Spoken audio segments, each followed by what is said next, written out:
सबसे बड़ी खबर के साथ दिल्ली से बड़ी खबर सामने आ रही है। केंद्रीय खेल मंत्रालय ने कुश्ती संघ को सस्पेंड कर दिया है। World wrestling federation of India पर खेल मंत्रालय ने बड़ा एक्शन लेते हुए नए अध्यक्ष संजय सिंह सहित पूरी कार्यकारिणी को भंग कर दिया है। साथ ही नए अध्यक्ष की मान्यता को भी रद्द कर दिया है और सभी फैसलों पर रोक लगा दी है। ये बताते चले कि अध्यक्ष चुने जाने के बाद नए अध्यक्ष संजय सिंह ने कई फैसले लिए थे। बताया जा रहा है कि संजय सिंह के एक बयान को लेकर खेल मंत्रालय में नाराजगी थी, जिसके चलते आखिरकार नए कुश्ती संघ को रद्द कर दिया गया। न सिर्फ संजय सिंह बल्कि पूरी निर्वाचित कार्यकारिणी को निलंबित कर दिया गया है। यह भी कहा जा रहा है कि नवनिर्वाचित कार्यकारिणी ने नियमों के खिलाफ जाकर टूर्नामेंट कराने का फैसला किया था, जो पूरी तरह से नियमों के खिलाफ था। साक्षी मलिक, बजरंग पूनिया इसे लेकर विरोध जता रहे थे। याद आपको होगा कल की तस्वीरें, जब बजरंग पूनिया ने अपना मेडल पीएम आवास के बाहर रख दिया था। साक्षी मलिक ने इससे पहले प्रेस कॉन्फ्रेंस करते हुए अपने रिटायरमेंट की घोषणा कर दी थी। विरोध अपनी जगह, लेकिन इन सब विरोधों के बीच खेल मंत्रालय ने बड़ा एक्शन लिया है। रेसलिंग फेडरेशन ऑफ इंडिया पर पूरी कार्यकारिणी को भंग करने का फैसला लिया गया है और वजह इसके पीछे की बनी है ऐसे फैसले लिए जाना जो अधिकार क्षेत्र से बाहर के थे, विवादास्पद थे। संजय सिंह नए अध्यक्ष बने थे, उनको तो हटाया ही गया है। साथ ही साथ पूरी निर्वाचित कार्यकारिणी को निलंबित कर दिया गया है। ये इस वक्त की बड़ी खबर। खेल मंत्रालय ने बड़ा एक्शन लेते हुए पूरी कार्यकारिणी को भंग कर दिया है। इल्जाम यह भी लगे कि जो नई कार्यकारिणी बनी है, उन्होंने नियमों के खिलाफ जाकर टूर्नामेंट कराया था या कराने का फैसला किया था, और जो टूर्नामेंट कराने का फैसला किया गया था वो नियमों के बाहर था। और इसी को आधार बनाते हुए यह फैसला खेल मंत्रालय ने लिया है। ये इस वक्त की बड़ी खबर। इससे पहले साक्षी मलिक और बजरंग पूनिया अपना विरोध कार्यकारिणी को लेकर, अध्यक्ष को लेकर जताते रहे हैं। जताते हुए मेडल भी त्यागे, रिटायरमेंट भी लिया और अब ये बड़ा फैसला खेल मंत्रालय ने लिया है।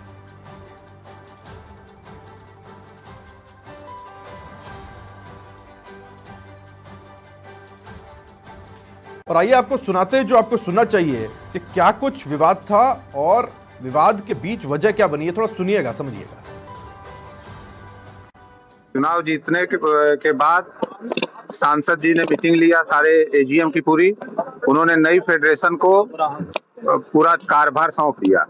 नई फेडरेशन कार्यभार लेते ही सर्वप्रथम तो इसी कैलेंडर ईयर में जो पहलवानों की कुश्ती रुकी हुई थी अंडर 15 और जूनियर की अंडर 20, उसका ऐलान 27, 28, 28, 29, 30, 27 को पहलवान आएंगे, 28, 29, 30 यही नंदिनी नगर के प्रांगण में होने जा रहा है, जिससे कि उनका साल न नुकसान होने पाए। कुश्ती जैसे पहले होती थी उसी तरह व्यवस्था की गई है। 3 मैच लगा के कुश्ती होगी। कुश्ती 2010 के पहले कुश्ती की पोजीशन अच्छी नहीं थी। सांसद जी के हाथ में जब से कुश्ती आई, कुश्ती एक बहुत ऊंचे मुकाम पे गई। कुश्ती एक ऐसा गेम है जिसमें लगातार तीनों ओलंपिक में सांसद जी जब तक रहे अध्यक्ष, उसमें मेडल लगातार, और तीनों ओलंपिक में कुश्ती लगातार मेडल लेकर के आई है। और खबर पर ज्यादा जानकारी के साथ दुर्गेश यादव, समाचार प्लस संवाददाता, हमारे साथ जुड़ गए हैं। दुर्गेश, संजय सिंह नए अध्यक्ष बने, खुशी ज्यादा दिन चली नहीं। अभी हम वो बयान सुना रहे थे जो दिया गया था एक टूर्नामेंट कराने का। खेल मंत्रालय का कहना है कि साहब ये जो टूर्नामेंट का फैसला किया गया, ये फैसला नियमों के दायरे से बाहर का है और इसी को मद्देनजर रखते हुए ये एक्शन लिया गया, पूरी कार्यकारिणी भंग कर दी गई है। दुर्गेश जी बिल्कुल, बताना चाहूंगा कि जिस तरह से संजय सिंह को अध्यक्ष बनाया गया, एक तरह से लोगों में तो जो सदस्य थे उनमें एक उत्साह था। जो संजय सिंह थे ये चंदौली जिला के रहने वाले हैं, जो वाराणसी मंडल में पड़ता है। मैं आपको बताना चाहूंगा बड़ी खुशी थी, लेकिन जिस तरह से जो साक्षी मलिक थी, जो खिलाड़ी थे पद्मश्री, आरोप लगा रहे थे यौन शोषण का बृजभूषण के ऊपर, उनके करीबी माने जाते हैं संजय सिंह।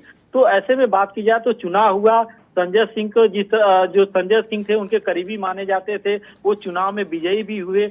उसके बाद भी विरोध जो खिलाड़ी थे उनका जारी रहा। ऐसे में बात की जाए तो जिस तरह से साक्षी मलिक प्रेस कॉन्फ्रेंस में उन्होंने कहा कि जो संजय सिंह है उनके करीबी माने जाते हैं और उन्होंने चुनाव जीता है, तो ये हमारे पक्ष में नहीं बल्कि विपक्ष में जो भी फैसला होगा ये करेंगे। तो ऐसे में बात की जाए तो जिस तरह से साक्षी मलिक ने जो कुश्ती को जो जूता रख दिया वहां पे और रखने के बाद उन्होंने त्याग पत्र दे दिया, तो ऐसे में बात की जाए तो उसके साथ साथ मैं आपको बताना चाहूंगा कि बजरंग पुनिया ने भी जो पद्मश्री है वो भी लौटा दिए थे। और पद्म जो वीरेंद्र सिंह है एथलेटिक्स है, उन्होंने भी ऐलान किया था कि हम भी जो पद्म जो एथलेटिक्स जो है वो भी हम लौटा देंगे। तो माना जा रहा था कि जिस तरह से इनके आने से, संजय सिंह के आने से खिलाड़ियों में एक नाराजगी थी वो पूरी तरह से जाहिर हो रही थी। ऐसे में मैं आपको ये भी बताना चाहूंगा कि जिस तरह से वाराणसी का ये रहे हैं जो संजय सिंह है, वाराणसी में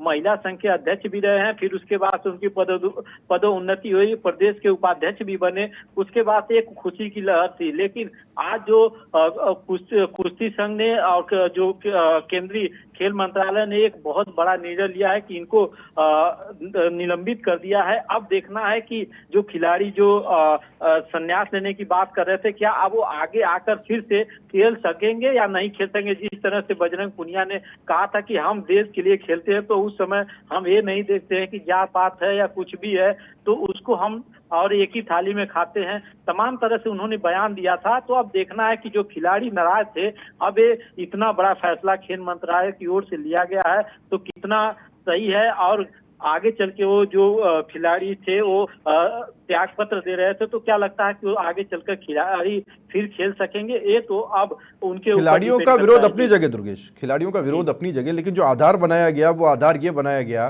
कि अभी हमने बयान सुनाया था, एक किसी टूर्नामेंट के बारे में बात कर रहे थे संजय सिंह, बताया गया कि वो जो टूर्नामेंट है वो नियमों के दायरे से बाहर करवाया जा रहा था।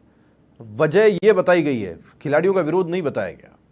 जी बिल्कुल बताना चाहूंगा कि जिस तरह से खिलाड़ियों ने आरोप लगाया था कि बृजभूषण के करीबी माने जाते हैं, तो ऐसे में बात की जाए तो जो भी करेंगे मनमानी तरीके से करेंगे। तो उन्होंने जिस तरह से 11 महीने से विरोध कर रहे थे और इन्होंने जो बयान दिया था कि नहीं अभी तत्काल जो 10 महीने से कुश्ती रुकी हुई थी उसको हम तत्काल कराएंगे, अपने नियम के आधार पर इन्होंने कुश्ती कराने का निर्णय लिया था। उसी को देखते हुए इतना बड़ा खेल मंत्रालय ने यानी कि एक तरह से कहा जाए तो जबरदस्ती माना जाए तो जबरदस्ती, तो उसको लेकर खेल मंत्रालय ने इतना बड़ा फैसला लिया है।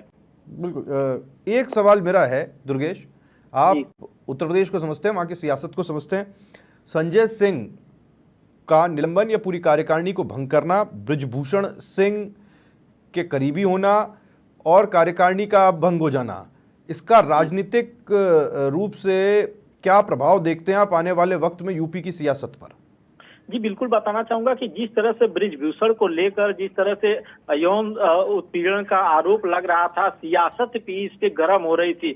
आगे चलकर 2000 लोकसभा का चुनाव है, इसमें तमाम तरह से चाहे बीजेपी हो, चाहे सपा हो, चाहे बीएसपी हो या कांग्रेस हो, तमाम तरह से सवाल उठा रही थी कि क्यों नहीं उनको निलंबित किया जाए। अंतकाल में उनको निलंबित किया गया। इसको लेकर अगर बात की जाए तो यहाँ की जो सियासत है बहुत ज्यादा गर्म हो गई थी। ऐसे में बात की जाए तो अब उस सियासत पे विराम भी लग सकता है। अब देखना है कि जो लोकसभा का चुनाव है, 2024 का चुनाव होने वाला है, उसमें कितना प्रभाव पड़ता है वो तो आगे चलकर ही पता चल पाएगा। दुर्गेश, शुक्रिया आपका इस जानकारी के लिए। दुर्गेश यादव, समाचार प्लस संवाददाता, ये जानकारी हम तक पहुंचा रहे थे। फिलहाल बहुत बड़ा फैसला लिया गया है खेल मंत्रालय की तरफ से। रेसलिंग फेडरेशन ऑफ इंडिया के अध्यक्ष के साथ ही पूरी कार्यकारिणी को निलंबित कर दिया गया, भंग कर दिया गया है।